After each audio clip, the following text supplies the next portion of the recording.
Welcome to Telugu one.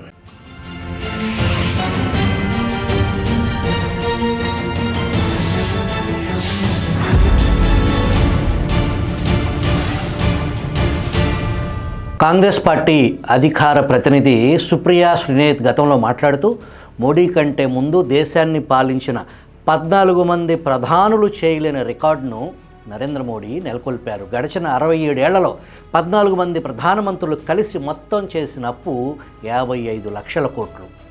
Narendra Modi భారతదేశ అప్పును 3 ఇంతలు పెంచారు. కేవలం 10 ఏళ్లలో 100 లక్షల కోట్లకు పైగా అప్పు చేశారు అని ఆమె అన్నారు. 2014 వరకు దేశ అప్పు 55 లక్షల కోట్ల రూపాయలు ఉండగా అది ఇప్పుడు 155 లక్షల కోట్ల రూపాయలకు చేరిందని సుప్రియా పేర్కొన్నారు. కేంద్ర బడ్జెట్ అధికారిక వెబ్సైట్లో అప్పు పరిస్థితి గురించి భారత ప్రభుత్వం గతంలో స్పష్టత ఇచ్చింది. అధికారిక వెబ్సైట్లో 2014 వరకు భారత ప్రభుత్వ అప్పుకు సంబంధించిన బడ్జెట్ పత్రాలు ఉన్నాయి.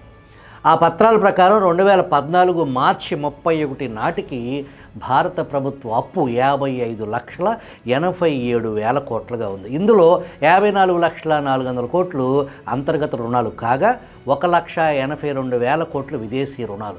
అంతర్గత రుణాలు అంటే బహిరంగ మార్కెట్లో సేకరించిన రుణాలు, రిజర్వ్ బ్యాంకు జారీ చేసిన ప్రత్యేక షేర్లు, ఇతర బాండ్లు, వాణిజ్య బ్యాంకుల నుంచి తీసుకున్న రుణాలు ఉంటాయి. ఇతర దేశాల ప్రభుత్వాలు, అంతర్జాతీయ ఆర్థిక సంస్థలతో సహా విదేశీ రుణదాతల నుంచి తీసుకున్న రుణాలను విదేశీ రుణాలుగా పరిగణిస్తారు. సీనియర్ జర్నలిస్ట్ పరంజాయ్ గుహ ఆర్థిక విశ్లేషకుడు కూడా. ఆయన మాట్లాడుతూ మోడీ ప్రభుత్వం అప్పు తీసుకోవటం తప్ప దానికి మరో దారి లేదు. తాయిలాలు ఇస్తున్నారని మోడీ ప్రభుత్వం ఇతరులను నిందిస్తుంది, కానీ మోడీ ప్రభుత్వమే స్వయంగా ఈ తాయిలాలను పంచుతుంది. ఇలా చేయాలంటే అప్పు తీసుకుంటేనే సాధ్యమవుతుంది. ఈరోజు ప్రభుత్వాలు తీసుకుంటున్న అప్పుల భారం మన మీద మాత్రమే కాదు, భవిష్యత్తులో దీని భారం మన పిల్లలపై కూడా పడుతుంది. ఆర్థిక వ్యవస్థలో ఉత్పత్తి పెరగకపోతే, ఉపాధి పెరగకపోతే, మన దేశంలో ధనవంతులు పేదల మధ్య వ్యత్యాసం తగ్గకపోతే రుణం తీసుకోవాల్సి ఉంటుంది. దురదృష్టం ఏంటంటే ఈ ప్రభుత్వం అప్పుల మీదనే నడుస్తుంది అన్నారు. ధనికులు మరింత ధనవంతులుగా మారారు.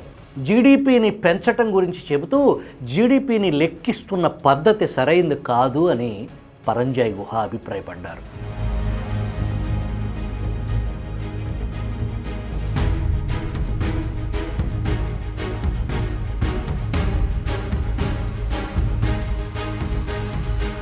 స్థూల దేశీయోత్పత్తి కేటాయింపుల గురించి ప్రభుత్వం స్పష్టమైన సమాచారం ఇవ్వదు.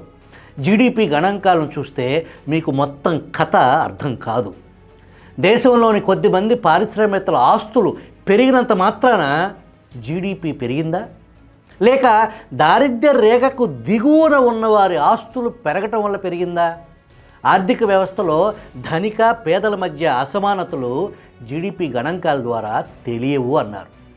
కేంద్రంతో పాటు ఆర్థిక స్థిరత్వం లేని రాష్ట్రాలు హామీలు నెరవేర్చడానికి అప్పులు చేసుకుంటూ పోతున్నాయి. ఈ విషయంలో నాటి ఆంధ్రప్రదేశ్ ప్రభుత్వంలో జగన్ ఆటవిక పాలనలో రాష్ట్ర ఆర్థిక విధ్వంసం పాలవటంలో నాటి మోడీ సర్కార్ ధృతరాష్ట్ర పాత్ర ప్రజల్లో పూర్తి స్పష్టత ఉంది. పూర్తిగా కొనారెల్లిపోయిన రాష్ట్రాన్ని గాడిలో పెట్టడం ఆషామాషీ వ్యవహారం కాదు. అప్పులను రహస్యంగా ఉంచడం కంటే మించిన రోత వ్యవహారం ఇంకోటి ఉంటుందా? మరోవైపు కేంద్ర ప్రభుత్వమే అప్పుల ఊబిలోకి కూరుకుపోయింది, కానీ ఈ విషయాన్ని గోప్యంగా ఉంచుతుంది. రుణ పరిస్థితిని గోప్యంగా ఉంచటం అంటే ప్రజల్ని మోసం చేయటం కాదా? అధిక వడ్డీ చెల్లింపుల కారణంగా కీలక పథకాల అమలు, ఆర్థిక వృద్ధి, సామాజిక సంక్షేమ కార్యక్రమాలు కుంటుపడుతున్నాయి. ప్రభుత్వ ఆదాయంలో సుమారు అధిక శాతం వడ్డీ చెల్లింపులకే పోతుంది. ఉద్యోగ భద్రత, విద్య, ఆరోగ్య పరిరక్షణ కోసం ఉద్దేశించిన సంక్షేమ పథకాలకు ఇక నిధులు ఎక్కడి నుంచి వస్తాయి? 5 ఏళ్ల ఆర్థిక విధ్వంస కారకుల్ని శిక్షిస్తారా? ఉత్త ఊకదంపుడు ఉపన్యాసాలకే కూటమి ప్రభుత్వ పెద్దలు పరిమితమవుతారా? అసెంబ్లీ సమావేశాల్లో రాష్ట్ర వాస్తవ పరిస్థితి ప్రజలకు వివరించి హేతుబద్ధ పాలన సాగుతుందా లేదా వేచి చూద్దాం.